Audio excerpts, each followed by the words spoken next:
Yes, ambito poi ne sana jote ko bini kumam television e chengo meten o tieno me chenga tini di tero benyo mano be datino me pacha me bedi kumam television buli chenga chela chel dia jam be program atino tio te o tioni program me business amakare ke ko kum chati di town me one moto boy kan be business e tero jo benyo ke kar me cheng terien ke ne pien ngoche ber jo do ko ber be lockdown eno mi business leto te ber dan eno bala bala na san ber ko ya bo pin pira tena na ube na nyima kanon jatena na ramane samon jogi te wodo bala be jogi imara jogi le ati rach sana pien kai yoto neno bala dana tara man wodo jiame tiber sana aso tin yo tino mechenga tinini wotie utubo Jimmy Hardware ena meka tino tion berie ayam be buli chenga chela chel wana pie ke de kabera papa me wanda to ko bedu niye do bertini yo tino mechenga tinini wana tia mana so dipoloto no kabor ber kon riama kinu ber kon kede jake min na woba tinni mekan le nyanga duong kele ko mambenyo jogi te kan diare wek ber kan chakede chenga tunini di gini komyo wan be nyingino bedo ngai tijnyo agini timo business etero gi benyo yot kom gi tetero gi benyo.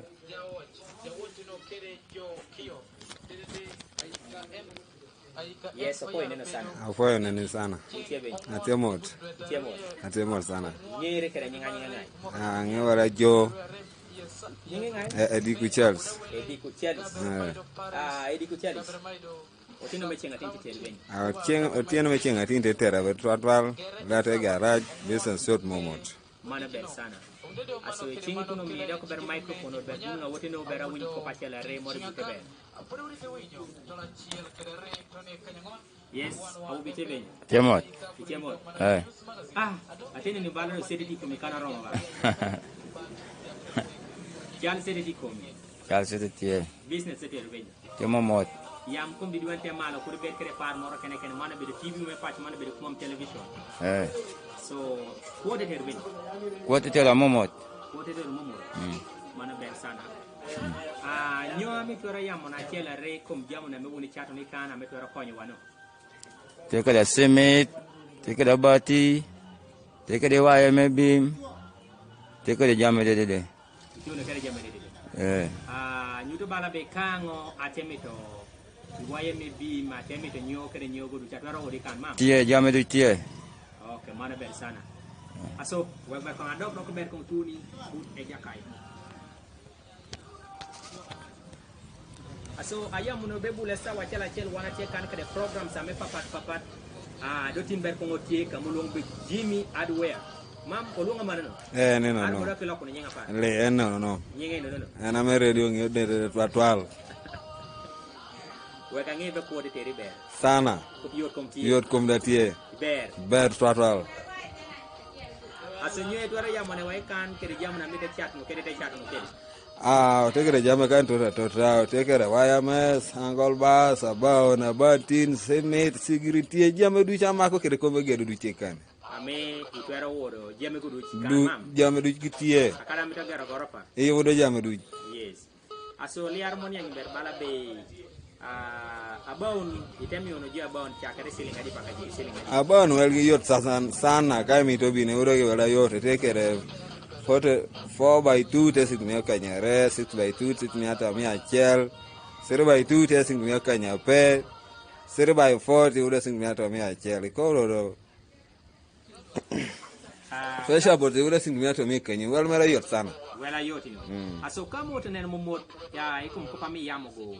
Intam bala be ichenga chiel Ichenga chiel ini tora chaka bala abana roma bala na di. Ichenga chiel. Chenga chiel. Aroma chara ban tuno tola dek. Anyuto bala be edati me be. Season ni do berlia chal kidi season ngoje jo kokere chiel. Le tebe be sana mi waro bi lo ber munyo moro.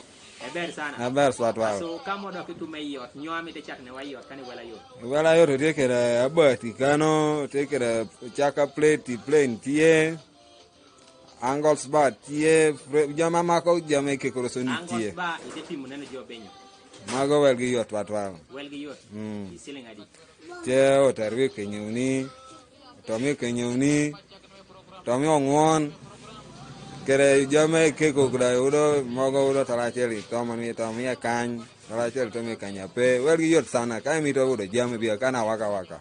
aso ya yom sana piria makin kede don ali armoni yang ber balo business kedi tele no ber kon kedi yotino mechenga kiminar bogen melem go pakat na tamani sawani li armoni yang ber balo business teterun benyo iye kan kinanda ya mokere ni business teteru i ber sana la poka maruti was morale anano wala kasos mara wa bulching Jeti muni ber. Atati mi ber. Kede akomo unyo komo radio te yamona be unika ne kai wila rabo abati ni wila sumbali ni wila nyo karno kimi ni motoka mero motero jamun go pakana kai ni wila gi hotel bala kadang awula yang ate kantu sorti kono motoka urti yaro mot o yaro motura ter na jame go pakakono mam Motoka udara dogi moro mi to mora tiri pi konyo korwada oro mi ri konyo ge mora tiri jaspi moro kene ko sobro teri ko nyike transport ri ko tune kere jame buti ber.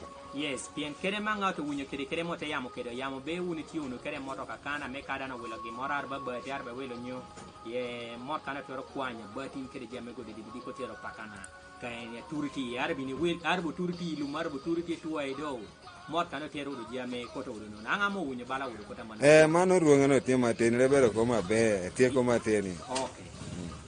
So mana pire tek sana sa nyuto bala be wundiru woni business metin business toti ber sana le atiki mora mera Ala te garage. Buli kare jeti muni ber Iber. nyo ame jaketa kel ngi kino twara yamo na ikani komban men amusugo enat le toro be dingara teti mi ber do yini te yambe teti mi ber tati mi ber wande de jeti muni ber undu du pat mena mini mako yot arbio bat meti nyo mini mako itu yot arbio simit ini mako bat mesimit udah nanti ngol anggol ba nyo ini mako bat mesimit do kedi ni neno kedi icheng achiel gen mudi ko pakana chingdon ini tuare serving customers armo customers ayai kada me ching kede ching tuare be ching mora megi mor tuare be le kede de imeta yamana beti ching mora ni tuare ching romodo ni liti mo kadi seleng orkan li gile udah nonok anono like $10 man chapak ena wodo so anyudo bala be nan ate yamudo kede won ko pame wodo pore mina ngech ikom Jimmy Adware so ikom ko pamanga winyo be kai wilo simiti wila bati wilo nyo moto katia me tuero kwani jame go de ko tero paka pade turi moto katia do ipiko mo just me 10,000 out of 20,000 hotel bala turanga tie bale kan paka ne bululu dia ngate meta wala ge more kan apore pika marum ne Balikan bululu. Yes. Ichulo like chapak out of 50 man out of 40. Chulo 50 out of 40. Yeah. Amosoko itemita yamana na benyo Jimmy Adware te kan kene arbo yabu ndoko branch karamoro arbo benyo. Tie doko karamora pat. Tie.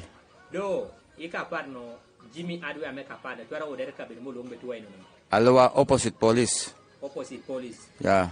So namba mesum mejo malo wago twara mak wi arbo benyo pien jana tamane sama tene nioko.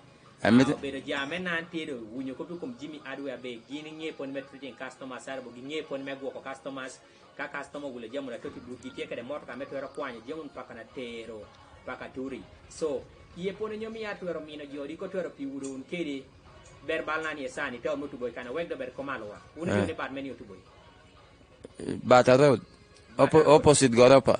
Oh, opposite Goropa. Yeah. Ame wona ti woni ye. So aniang bala chepa namba mesimu uni nyeo darbo. Ongeo. Nyeo namba mesimu. De ewilo wiya. Amete wa boss Jimmy Adware bobo. Okay, le kala sana po yori amagen kede kum television. Waka ko ina sama meti jaber horon ni kanok doli harmoni yang bala be boss tur be daron kom yo ko parre ade kama kede kede kopi kum tiche mege. Etie. Pire tek sana po yori amagen kede. Po meda. Yes.